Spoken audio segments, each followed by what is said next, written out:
अस्सलाम वालेकुम। बांग्लादेश को आज तीसरे मैचों में शर्मनाक तरीके से हार मिला है। तीसरे मैचों में बांग्लादेश टॉस हारने के बाद पहले बैटिंग करने के लिए उतरती है। तानजीद हसन आज सोमू सरकारी। तानजीद हसन जो पिछले 2 मैचों में शानदार तरीके से परफॉर्मेंस किया था, परंतु आज उतना कुछ नहीं कर पाया। आज डाक पे 0 रन बना के आउट होती है। दूसरी तरफ सोमू सरकार और लिटन दास उतरती है। सोमू सरकार पिछले मैचों में जो गलती किया था, जो पहले मैच में उन्होंने शानदार शुरुआत किया था, परंतु दूसरे मैचों में जिस तरह से गलती करके वो आउट हुआ था, आज उन्होंने शुरुआत में शानदार तरीके से डिफेंस करके स्लोली स्टार्ट करती है। उसके बाद मिडिल में ज़बरदस्त चार्ज करती है वेस्ट इंडीज़ के बॉलर के ऊपर। दूसरी तरफ लिटन दास उतरती है, वो डाक बना के आउट होती है। इसके साथ लिटन दास आउट होने के बाद मेहदी हसन मिराज के साथ सोमू सरकार क्या शानदार आज पार्टनरशिप खेलते। उन्होंने जब शुरुआत किया था तब स्लोली शुरुआत किया था। जब उनकी 50 होती है, उसके बाद उन्होंने जिस तरह से काउंटर अटैक किया था वेस्ट इंडीज़ के बॉलर के ऊपर, 5 चौका 6 छक्का के साथ 73 रन बनाए 100 की स्ट्राइक रेटों से। जो पहले दिन में जो गलती किया था, दूसरे दिन में वो गलती नहीं किया। ज़बरदस्त शानदार तरीके से उस पेसर को एब्जॉर्ब किया और शानदार परफॉर्मेंस किया। दूसरी तरफ मेहदी हसन मिराज ने भी शानदार तरीके के साथ उनके साथ पार्टनरशिप निभाया, वो भी 77 रन बनाया। और जब तक 50 नहीं हुए थे तब तक स्लोली खेला। जैसे 50 हुआ ऐसे वो लोग ज़बरदस्त तरीके से काउंटर अटैक करते हैं और इन दोनों ने 130 रनों की पार्टनरशिप बनाया था, परंतु ये लोग ज़्यादा देर टिक नहीं पाते। मेहदी हसन मिराज 77 रनों पे आउट होते हैं, पर हसन आती है, वो 22 बॉलों पे आउट होती है। फिर वहाँ से शुरुआत करती है महमूदुल्लाह रियाद और जाकिर अली, जहाँ से आज के मैच में फिनिश किया था।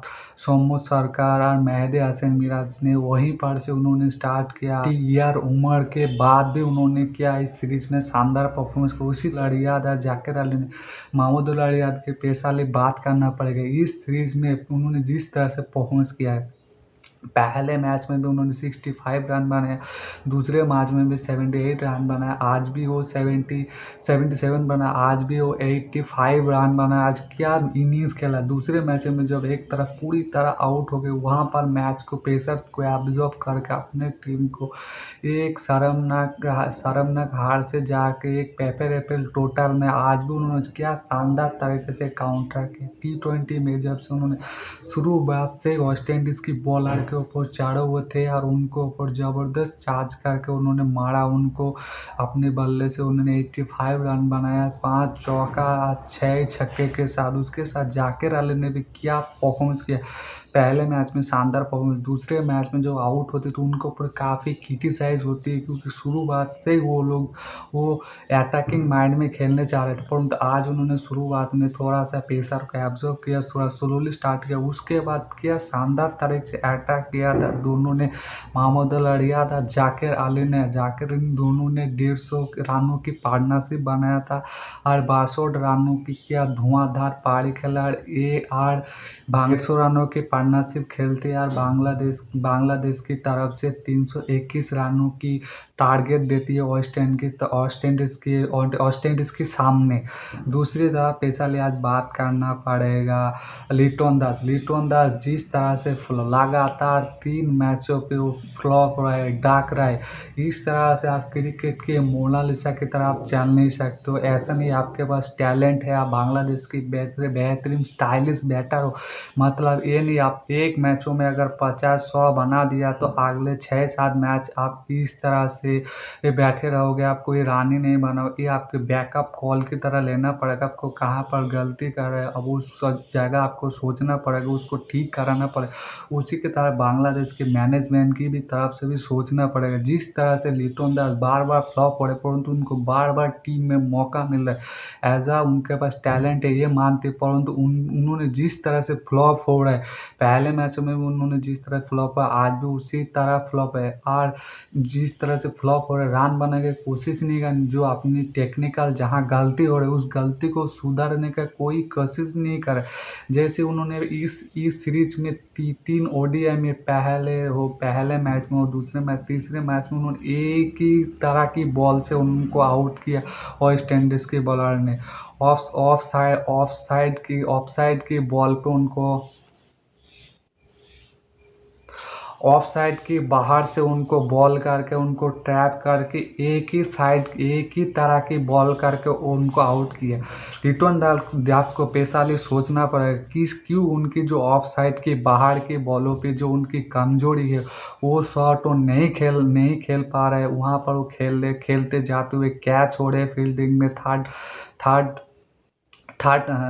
ऑफ साइड के फील्डिंग के पास उनके कैच हो रहे, बार बार एक ही तरह की बॉल पे उनको आउट करे।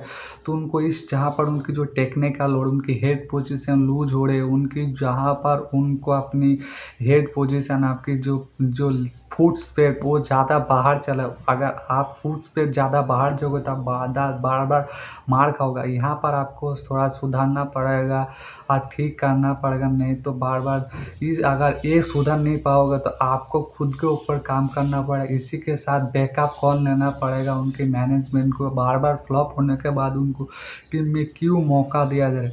दूसरी तरफ 325 रन चेस करते हुए वेस्ट इंडीज़ ने आज शानदार शुरुआत किया था, जो पिछले मैचों में ब्रेंडन किंग और वेस्टर्न हवन इनको आउट करते बांग्लादेश के बॉलर शुरुआत में शानदार तरीके से काम करते। मिडिल में उनकी कायल स्कोर 95, उनके साथ साथी और रदरफोर्ड उन दोनों शानदार पार्टनरशिप बनाई, इन्होंने 95 रन बनाया।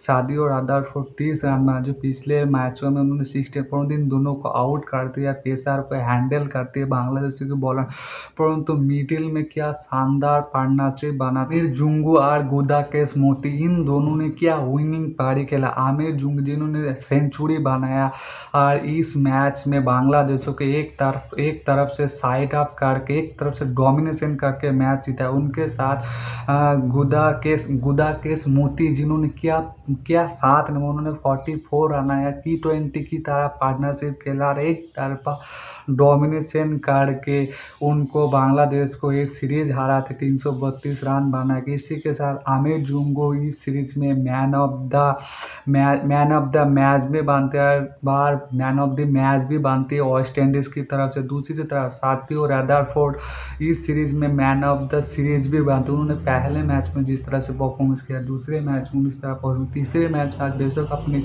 बल्ले से रन नहीं बनाया, परंतु अपनी गेंद से भी शानदार परफॉर्मेंस किया। 2 विकेट निकाला और अपनी टीम को महत्वपूर्ण बांग्लादेश को 3-0 से वाइट वॉश करके ओडीआई सीरीज जीतने के लिए बहुत बड़ा योगदान भी डाला। इसी की तरफ से वो मैन ऑफ द सीरीज भी बना। दूसरी तरफ जहां पर बांग्लादेश ये सीरीज हारा, जहां पर बांग्लादेशियों की गेंदबाज परफॉर्मेंस करते वहाँ पर बांग्लादेशियों की बल्लेबाज परफॉर्मेंस नहीं करते, जहां पर बांग्लादेशियों की बल्लेबाज परफॉर्मेंस करते वहाँ पर बांग्लादेशियों की गेंदबाज परफॉर्मेंस नहीं करते। इसी तरह ये सीरीज बहुत बुरी तरह शर्मनाक तरीके से हारा। जिस तरह से पहले मैच में उनके बल्लेबाजों ने शानदार परफॉर्मेंस किया था, परंतु उनकी गेंदबाजों ने उतनी परफॉर्मेंस नहीं कर रहा। जैसे दूसरे मैच में उनकी गेंदबाजों ने परफॉर्मेंस किया था, परंतु उनके बल्लेबाजों ने परफॉर्मेंस, आज उनके बल्लेबाजों ने जिस तरह से परफॉर्मेंस किया, हाई 325 रन बनाए, उनके बल्लेबाजों ने पूरी तरह फ्लॉप रहे। जब शुरुआत में उन्होंने शानदार तरीके से काउंटर अटैक किया था, 3 विकेट गिरा दिया, तो सेट बैटर थे कायल कॉक, उनको आउट किए थे। वहाँ पर मैच लग रहा था बांग्लादेश के कंट्रोल आएगा, परंतु मिडिल ऑर्डर में जो आमिर जुएल ने जो पार्टनरशिप बनाया गुदाकेश मोती के साथ, इस पार्टनरशिप को तोड़ नहीं पाती और उनकी बॉलिंग पूरी तरह फ्लॉप होती है। वो पूरी तरह फ्लॉप बॉलिंग करते हैं, बुरी तरह शर्मनाक तरीके से 3-0 से वाइट वॉश होती है। बांग्लादेश रिसेंट टाइम में वेस्ट इंडीज़ के साथ उनकी रिकॉर्ड बहुत अच्छा था। इससे पहले उन्होंने 12 मैच खेला था, उसमें 11 मैच जीता था बांग्लादेश ने और 1 मैच ड्रॉ किया था, परंतु जिस तरह से लगातार 3 मैच हारा नहीं, पूरी तरह डोमिनेशन करके वेस्ट इंडीज़ ने बांग्लादेश को हराया। इसी तरह इस शर्मनाक हार के रिकॉर्ड भी उन्होंने सामना करना पड़ा, क्योंकि रिसेंट टाइम में उनके सामने उनका रिकॉर्ड बहुत अच्छा था, परंतु उन्होंने जिस तरह से अपने बल्लेबाज परफॉर्मेंस कर रहे उस दिन उसकी गेंदबाज परफॉर्मेंस नहीं कर पाई, इसलिए ये सीरीज हारने का सबसे बड़ा वजह बना। उनकी न्यू कप्तान मेहदी हसन मिराज ने उन्होंने टेस्ट में तो शानदार परफॉर्मेंस किया, पहले मैच हारने के बाद दूसरे मैच में उन्होंने कमबैक कराया, परंतु ओडीआई सीरीज में उन्होंने पूरी तरह फ्लॉप किया। उन्होंने आज भी उन्होंने जिस तरह से बैटिंग किया, उन्होंने अपनी बल्ले से क्या शानदार परफॉर्मेंस किया अपनी टीम की तरफ से, एज अ कप्तान एज अ टीम फंड से उन्होंने लीड किया, 77 रन बनाए। परंतु दूसरी तरफ से उनके गेंदबाजों ने उस तरह से उनको सपोर्ट नहीं किया। शुरुआत में जिस तरह से मैच में कंट्रोल ले लिया था, जब 40 रनों पे जब 3 विकेट गिर गए थे, वहाँ पर मिडिल में एक पार्टनरशिप बनती है, उस पार्टनरशिप जब 200 पे उस पार्टनरशिप को तोड़ती है बांग्लादेश गेंदबाजों ने, फिर लोअर ऑर्डर में या मिडिल ऑर्डर में एक जो पार्टनरशिप बनती है उस पार्टनरशिप को नहीं तोड़ पाती है और बुरी तरह ये मैच हार जाती है। मेहदी हसन मिराज ने इस सीरीज में काफ़ी कोशिश किया, परंतु उनको उस तरह से ना उनके बल्लेबाजों ने ना उनके गेंदबाजों ने साथ नहीं दे पाए, इसलिए ये मैच हार। आप लोगों को क्या लगती है, मेहदी हसन मिराज ने जो T20 सीरीज हारा, ये सीरीज हारने का सबसे बड़ा वजह क्या उनकी गेंदबाज है या उनके बल्लेबाज है?